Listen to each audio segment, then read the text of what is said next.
Good morning ને જય શ્રી કૃષ્ણ બધાઈને. તો મને તો સવારમાં મારા મામીનો ફોન આવી ગયો. કે હું બપોરે જીંજરાનું શાક કરવાની છું, તો તું આવી જાજે. મેં કીધું હાલો હાલો, આપણે તો એટલું જ જોતું હોય.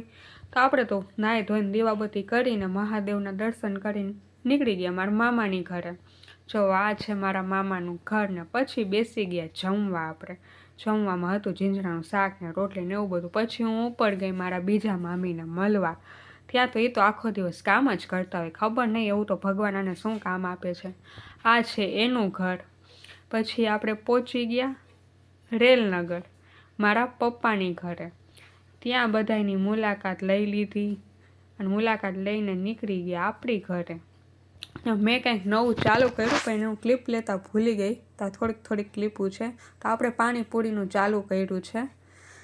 પાણીપુરી ખાવા તમે બધાએ આવજો. ને ક્યાં ચાલુ કર્યું છે તો કે રેસકોર્સ રિંગ રોડ ઉપર. પછી આપણે રાતે પેકઅપ કરીને નીકળી ગયા ઘરે. ને ઘરે આવીને બનાવી નાખ્યા ભાત ને ખાઈ લીધા. તો હવે મળશું કાલ. ત્યાં સુધી હર હર મહાદેવ.